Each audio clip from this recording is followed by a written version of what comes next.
traffic on the river. This video, I did say it would show you a picture, a comedy sketch of the Aikido they do up our ladies' genitals. It's part of the Gynacology.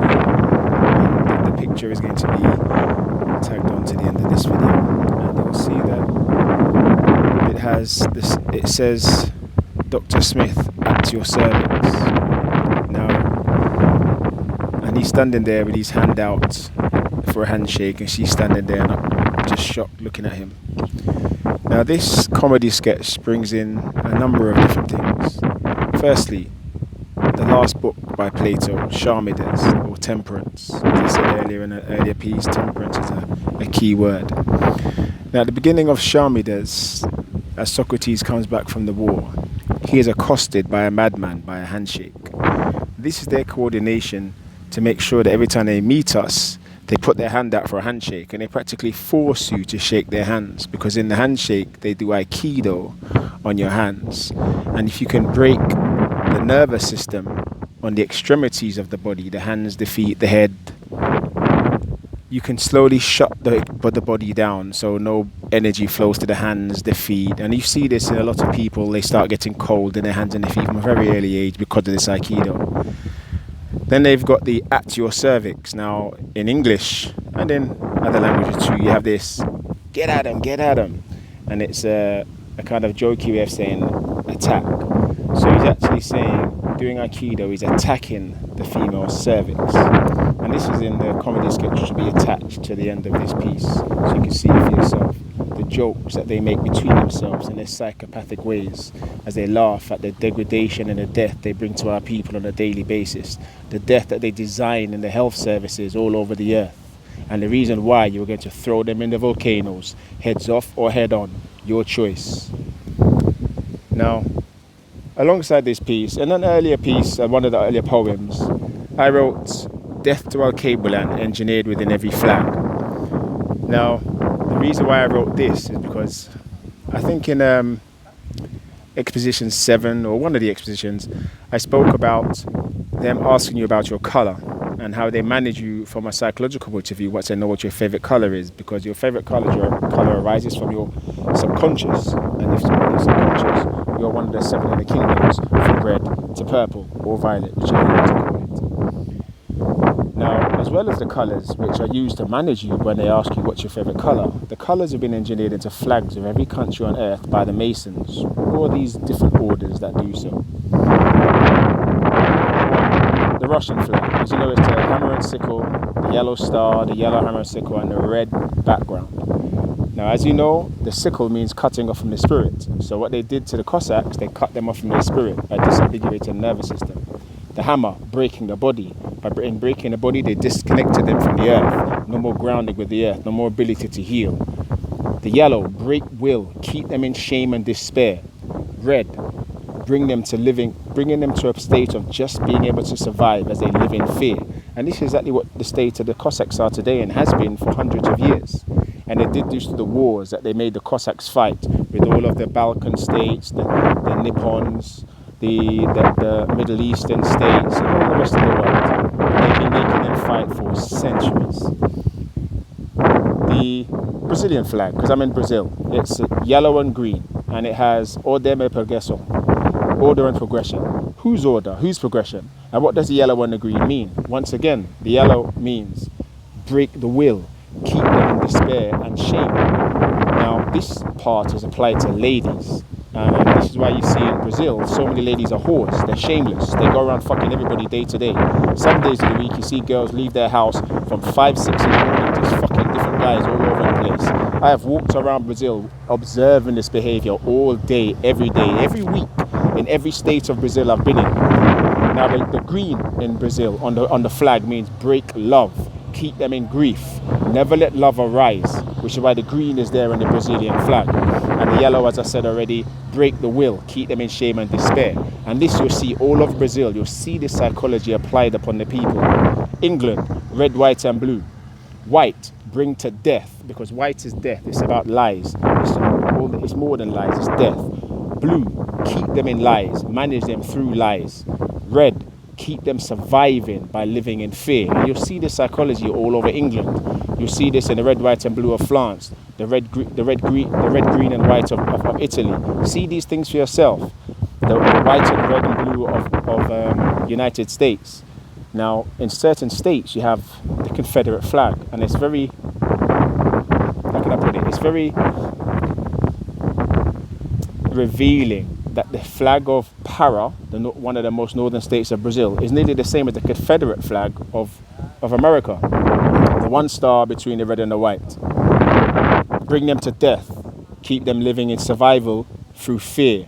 The one star, never allowing them to see that star, because the star is in the middle of the white, in the middle of death. Their light is never, ever, ever achieved again. The Osirian state, living in the star, the being of the star, is never achieved again. Remember, we are people of Osiria, as I've said years ago. And that single star in the white background signifies the breaking of light, never connected to Ra, never absorbing the light of Ra, never growing the spirit in the body through the chrysalis that is the body, through the gestation period that is life.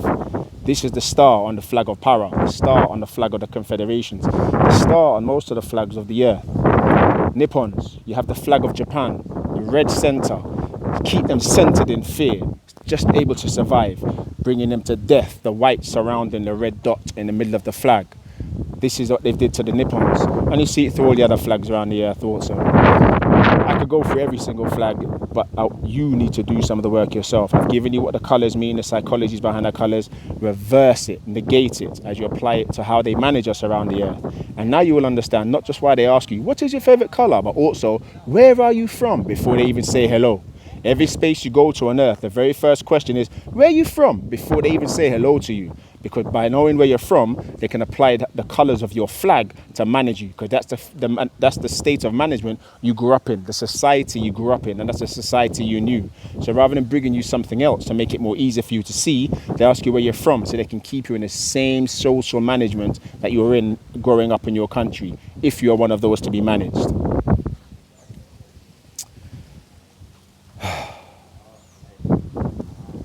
Now, in an earlier video, I spoke about Magnavico and the new science that he wrote, bringing together the writings from Plato, Homer, Aquinas, Hippocrates, Galen.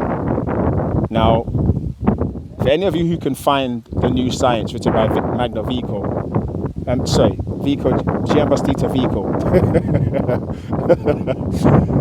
you'll see that on the frontispiece of his book, at the bottom of it, he's got the same symbols as are on the bottom of the Ninian tablets. Because his book is a rewriting of the processes that bring our people to death in the building of this social and civil world that is built by the Slavs and the Jews upon earth, and which is more or less Brazil, because Brazil is a Slav and Jew land. Also, at the end of this video, I'm going to put a picture that I took in Maceió of Praça da República. And there's a semiotic symbol, which is exactly the same as the hammer and sickle of Russia. And it's in the central state, coastal state of Brazil. You do the maths for yourself. You see how they're managing this side of the earth, exactly how they're managing the other side of the earth.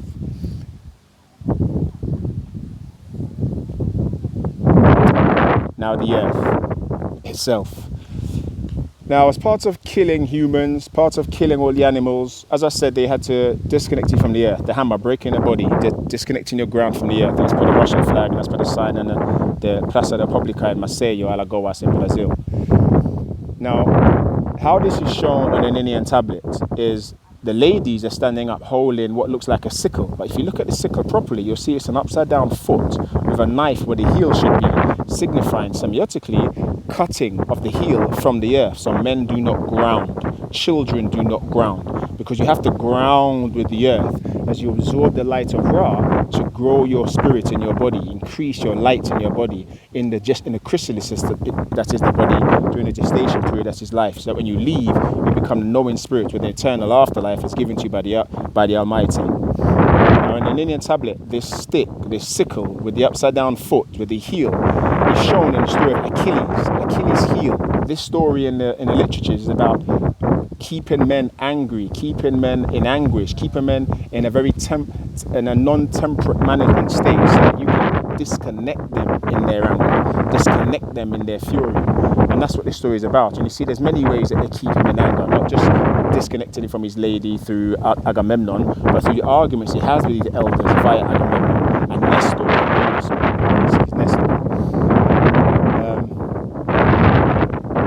Also, the breaking of the body and breaking of the nervous system and breaking from earth are signified by the sickle and the upside down foot. The story of Hercules. Now, in the story of Hercules, he breaks the neck of the 2 snakes that are sent to assassinate him in a crib. Now, you all heard of the Cerberus, right? Which is the sword with the 2 snakes that wrap around it, a symbol of wisdom. Now, the body is the sword. In the picture that is representing in the story of Hercules and the assassination, the baby Hercules is the sword. He has the 2 snakes in his hands and he's broken the neck. This is a symbol, a Semiotic symbol, for them to guide themselves on breaking the nervous system of all children while they are still babies. This story has been used by all of them to coordinate their behavior all over the earth via the health systems, via the doctors, via psychiatrists, via all professionals on earth who manage babies, who deal with health of children, paediatrics. And this story was written when? What? 5th, 6th century BC, maybe a little bit earlier. It shows how long ago they put the plan together to break the nervous systems of all children on earth, which are not Slav, which are not Jew, or the traitors. And in most cases, they're killing the traitors' children too. And to make sure that you couldn't connect to the earth, continued, they began killing the earth. Now, water. As per in the body of the human being, the earth has 66% water. The body is 66% water. There's a reflective aspect in that percentage amount. Now, just like the body moves water around via the nerves and via the veins, the earth moves water around via its veins, which are rivers on the surface and underground rivers which you cannot see. Now, in killing the earth and bringing you all to this lie, which is global warming, they have dammed up every major artery of water on earth. There isn't a single artery of earth right now which isn't dammed up, apart from parts of the Amazon, which I'm standing on right now, as you can see. Now, with damming up the water, what they've done, they've made sure that all underground streams, which the rivers feed, which send water all over the earth to fertilize the land, keep the land fertile, have dried up.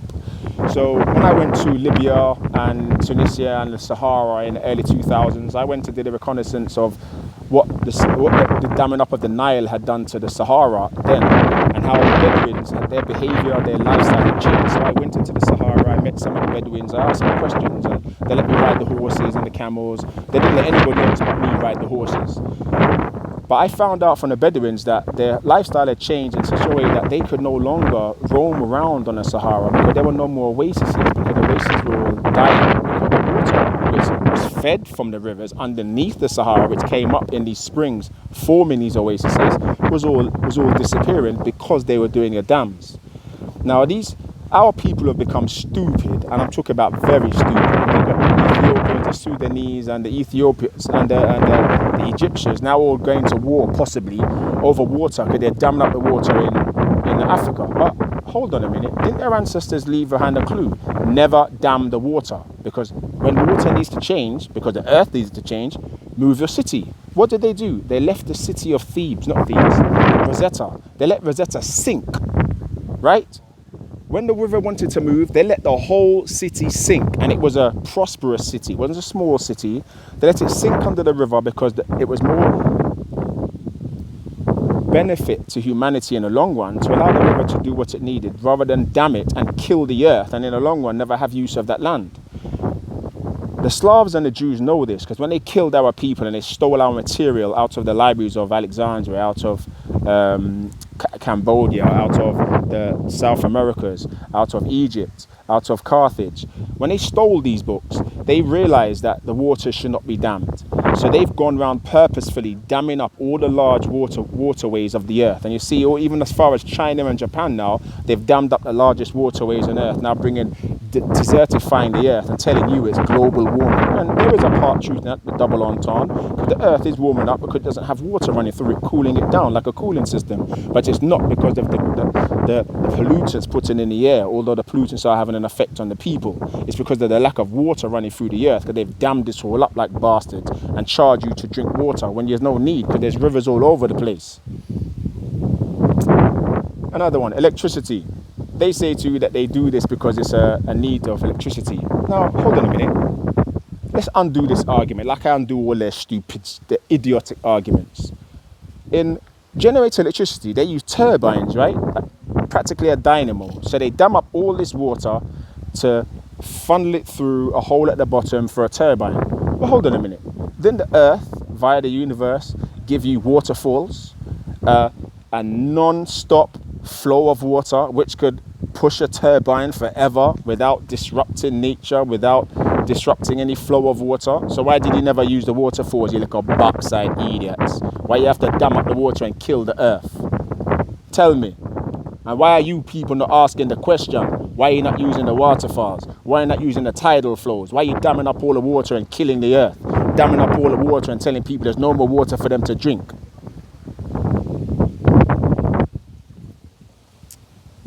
As well as this and killing the Earth, just as I said about AC/DC and killing the body, the box, they're putting people in houses, in boxes, and surrounding these houses with DC electricity, killing the body via electricity.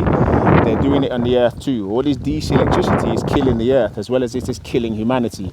The tinnitus you hear as part of the energy that's attacking the body from the electricity and from the telecommunications, from the satellites in the sky, is also killing the Earth. It's a two-way thing. Remember I said it's a, what's the word? An interdependence of life. We ground into the Earth and share our energy. The Earth shares its energy with us, keeps us healthy. We keep the Earth healthy. It's a two-way thing. And because of it, we have two-way movement of electricity in our body via the nervous system. And the Earth has two-way movement of electricity via the plants, via the Earth of itself. And this has already been shown in the research of Faraday, Linus, and all these other idiots who then turned it around to find ways to kill you via this electricity you use on a day-to-day basis. So you can see all these things. Earth, ladies, men being disconnected and killed, and all living things being killed also. The flags showing them how to manage you everywhere you go on Earth, depending on where you're from. The colour showing how to manage you from a psychological voice on a micro point of view, and all the other things I've said as well. Take note, my beautiful people. They have not done a single thing of good on Earth. Every single thing they've done is of murdering, of a bad intent, and it's about ending you all. If you don't stand up and throw them into the volcanoes, if you don't stand up and chop off their heads for the ones who deserve mercy, and you will see it in their eyes. Black, no mercy. Grey, mercy. You will see it. If you do not do this, they will kill you all. You just have to go through everything I've written over the last 10 years, everything I've said over the last 10 years, and everything corroborates. And they're not saying a word because it's all true. Love.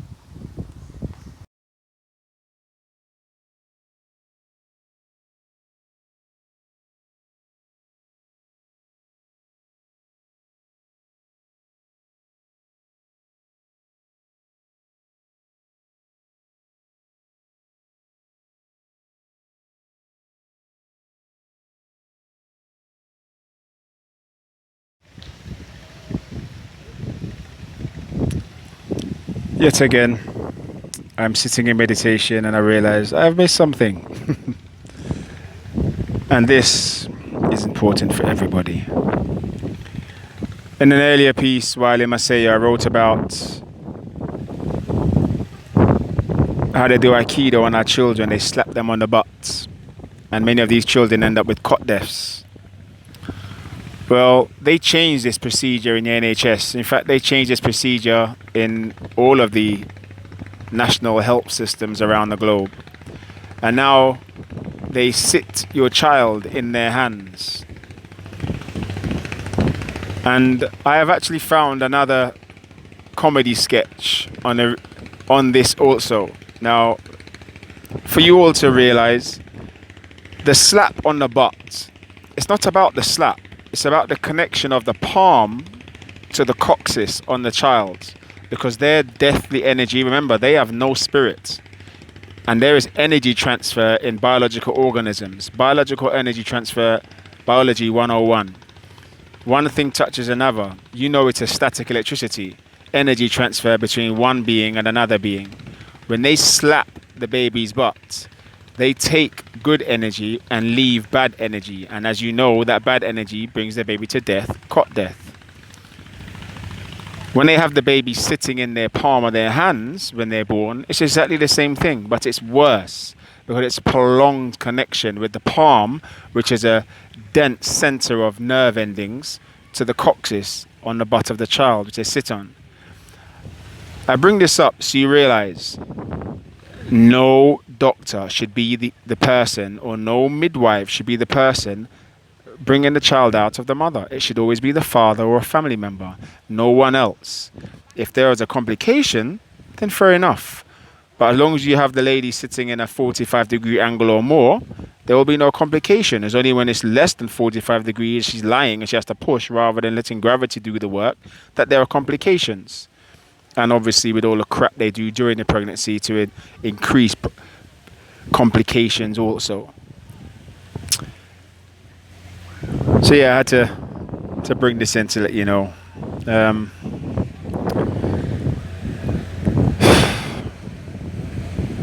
My people, man, I've been observing my whole life, every day of my life until now. I've stopped observing. I'm not observing death anymore. I need to live for me, and now I'm at the point I need to live for me. I don't have a single financial resource to live for me in a world that finances are necessary, because I've never been rewarded for anything I've ever done. Yeah.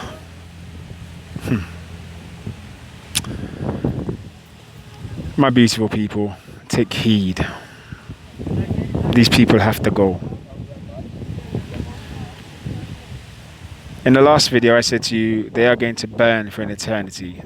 Ever increasing pain for all they brought to us, all they brought to all living things, and all they brought to earth. And we're going to add this to it.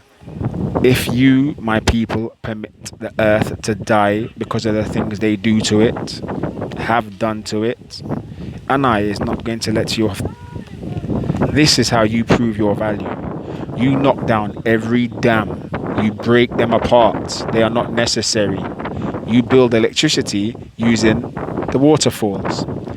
Anai, the angel who's waiting to send you all into the afterlife of pain, he is not going to be forgiving on this. You have many things to do to prove your value, but this is one of the first things you do.